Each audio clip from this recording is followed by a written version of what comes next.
Friday to you all, and happy pre-Thanksgiving. I hope everybody is going to enjoy their Thanksgiving week with friends and family. This week it was all about talk about a recession, actually. A lot of talking heads were talking about a recession in 2020. Obviously, that would cause home prices to go down and interest rates to go down. So a couple data points I want you guys to be paying attention to as you see news is first, the jobless claims. Jobless claims this week were 216,000, last week 214. This trend is at a 60-year low, which is pretty awesome. But what you really want to do is you really want to focus in on if this starts climbing consistently, not a spike. I expect next week, maybe the week after, we'll see a spike due to the unfortunate fires in California. But due to a consistent spike of unemployment, which means people are laying it off, if we get into the 300,000 level, that's going to be recessionary.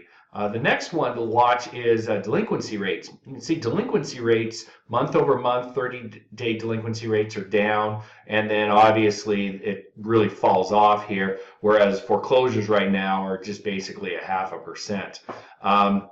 As unemployment numbers go up, these delinquency rates are going to go up too. 30-day delinquencies are always high, and then you can see it drops off, and the reason for that is because people in a delinquency can sell their homes now due to the fact that they probably have equity in their house. So a couple recessionary numbers to look at. This week in rates, we had a great week for rates. Rates really improved. You can see my standard chart here. Red is bad, green is good. As the chart goes down, interest rates go up. You see we hit that 5 mark here, and we've been bouncing off of it. We broke through the 25-day moving average, and we're ticking up to the 50-day moving average here. So rates actually improved by about 1/8 of a point, but most lenders are not bringing that through to the consumer quite yet for fears that we're just going to drop back down. And then they're hedged wrong. So we're kind of in a floating mood at this point in time. We'll have to see what happens. The main kicker on this week was the stock market and recessionary news. And then over the last couple days has actually been regarding Great Britain and their exit from the European Union.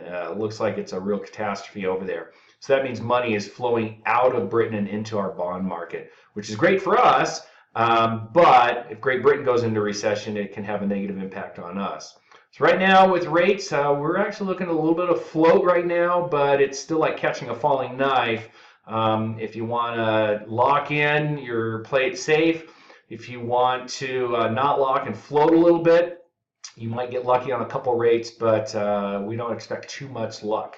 Cautiously floating to continue to lock. On Monday, a pretty good study came out from the Harris people and California Association of Realtors on consumers and the relationships with real estate agents, and it was actually a pretty good study. I'm going to put a link to this complete book in the article, but just some highlights that I saw is 90% of the buyers and sellers are using real estate agents, which is kind of nice. And then this is kind of an interesting little tidbit here. 91% of millennials and 94% of Generation Xers are using real estate agents. And this was kind of a surprising number because the urban myth out there was that millennials are not using real estate agents. They're either renting or doing it on their own. So that was pretty good news for real estate agents. And then another maybe surprising, not surprising, was a majority of referrals for real estate agents are coming from people that they trust. So past clients, friends, and family. So you might look at that for your 2019 business plan. And then last was kind of a surprise to me. The #1 website was Realtor.com and #2 was Zillow.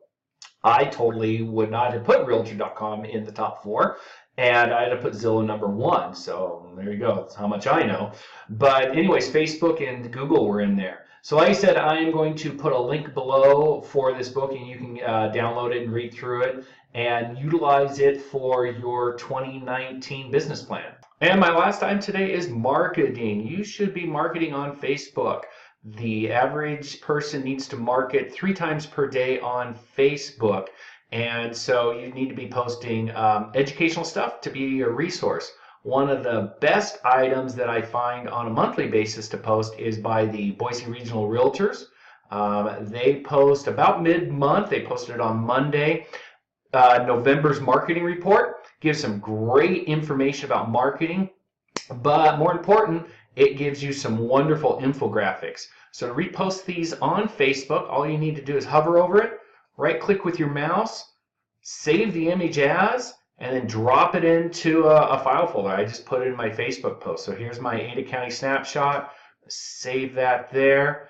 And then what you need to do is just go into your Facebook account, write some great information, great information about Ada County and some awesome numbers. Click over here, find your posts, and then publish it. Beautiful. Your post is now published, and you can hopefully start getting some likes on it. So remember the takeaway from this, you need to publish at least 3 times per day on Facebook, and make sure it's good stuff, not stuff that people feel that is spammy. Thanks a lot, and have a great and wonderful weekend. Give First Choice Mortgage a call today, and let us show you how easy, simple, fast, and professional mortgage lending can be.